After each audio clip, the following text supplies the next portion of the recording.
Once viewed as a relic of Cold War deterrence, the B-52 Stratofortress has now undergone a comprehensive transformation, solidifying its role as a central figure in modern U.S. strategic air power.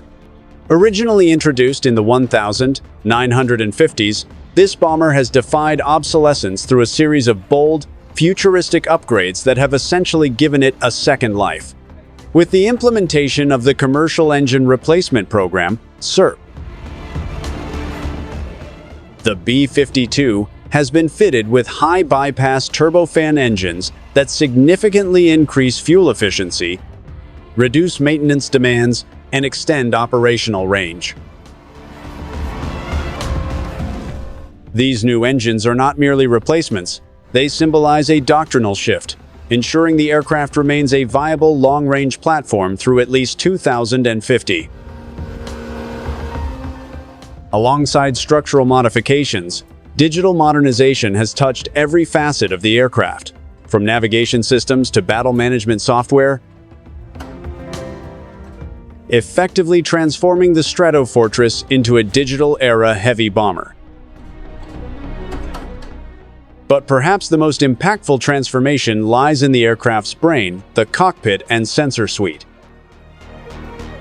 A completely modernized digital cockpit now replaces decades-old analog systems, equipping B-52 crews with real-time data visualization, threat overlays, and integrated fire control systems.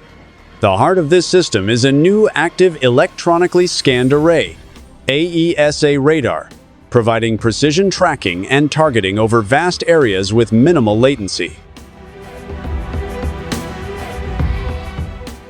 This radar doesn't just serve the bomber, it acts as a node within a broader sensor web, feeding target information to other allied assets.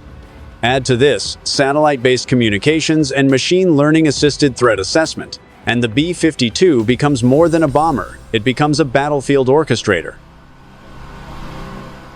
In scenarios where seconds matter, such capabilities enable the crew to identify, prioritize, and neutralize targets faster and more accurately than ever before.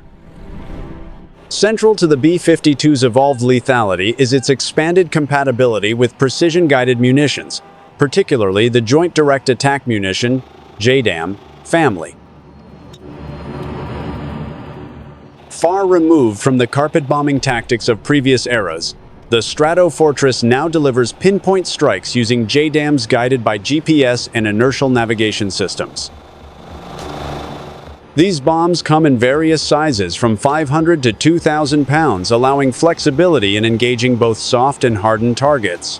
What elevates this capability is the integration of dynamic targeting systems. Operators on board the B-52 can receive updated coordinates mid-flight from surveillance drones or satellites and reprogram bomb trajectories in real time. Such adaptability means the aircraft no longer just follows a pre-planned mission profile, it actively reacts to the evolving battlefield, dropping guided bombs with surgical precision even in adverse weather or heavily contested airspace. In preparation for this high-stakes mission, the B-52's internal weapons bay was loaded with a combination of high-yield JDAMs programmed to eliminate deeply buried enemy bunkers, command nodes, and reinforced depots. Prior to takeoff, weapons officers conducted the final digital encoding of the JDAMs, assigning them to specific target profiles and adjusting their fuse settings depending on blast requirements. These operations were coordinated with live ISR data, ensuring that every munition launched would contribute to a synchronized strike plan. The cockpit team rehearsed every detail, from release angles to egress routes, optimizing their flight pattern to maximize weapons effect while minimizing exposure to enemy air defenses. This wasn't just about launching bombs, it was about engineering a perfect strike cascade, executed with precision in coordination with multiple allied platforms.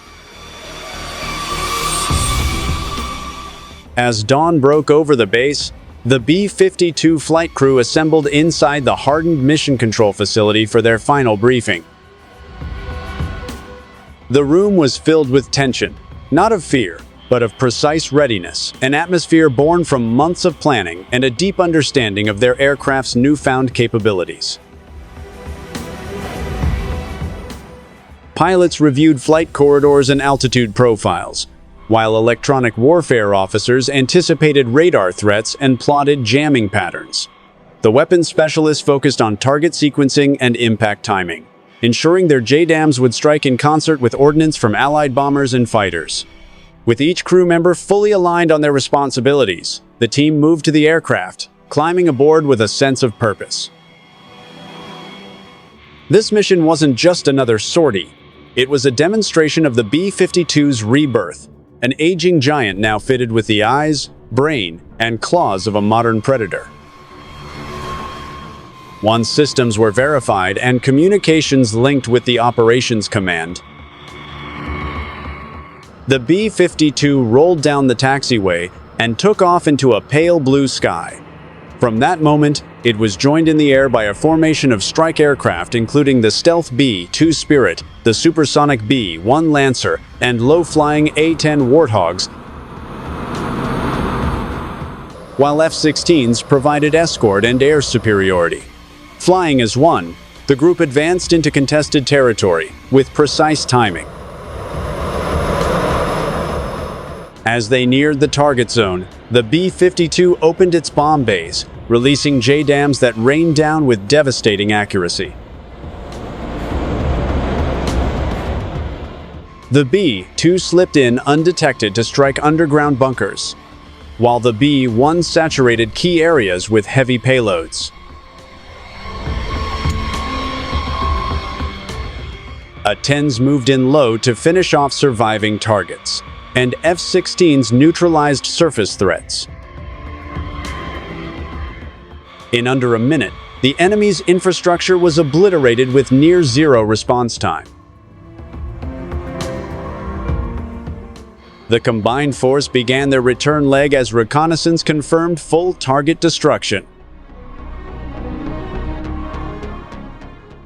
The mission marked a milestone not only for integrated air operations, but for the B-52 itself, demonstrating that, with the right upgrades, even the oldest bomber in the fleet could still lead the charge into modern combat.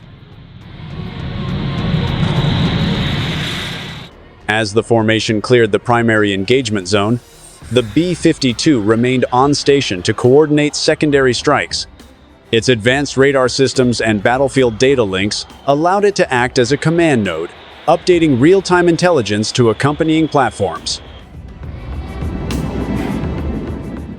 The aircraft relayed enemy movement detected by satellite and drone assets to the B-1 Lancer, which quickly adjusted its flight profile for a follow-up bombardment. This fluid chain of data allowed the entire strike package to adapt to enemy reactions almost instantly.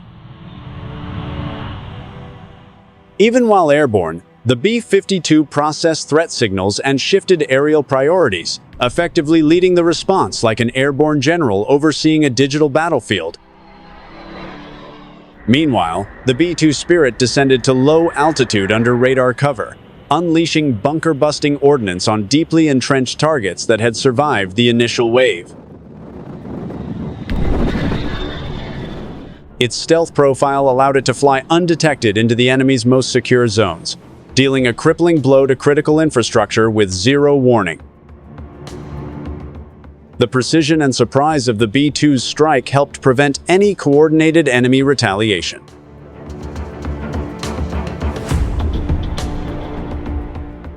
With its onboard sensors and bomb load pre-synchronized with the B-52's strike timing, the B-2 served as a silent assassin within the greater aerial orchestra.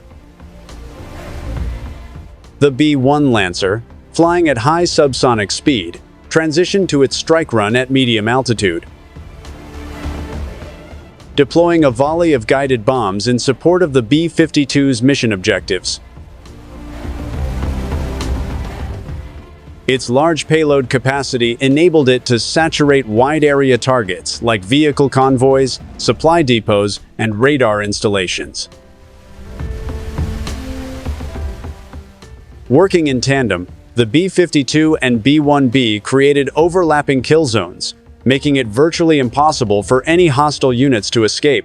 Together, they overwhelmed the enemy's detection and interception systems, delivering devastating firepower within seconds of each other.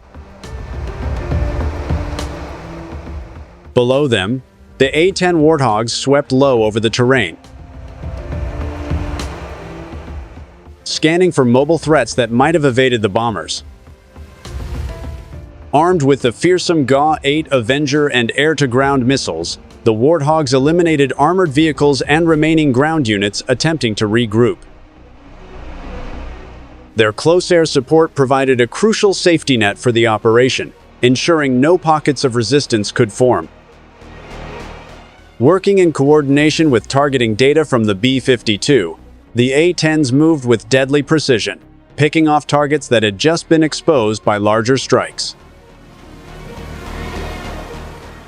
Escorting the entire formation were agile F-16, fighting Falcons weaving through the sky in vigilant patrol patterns. Their mission was to dominate the airspace, neutralize enemy fighters, and suppress short-range air defenses.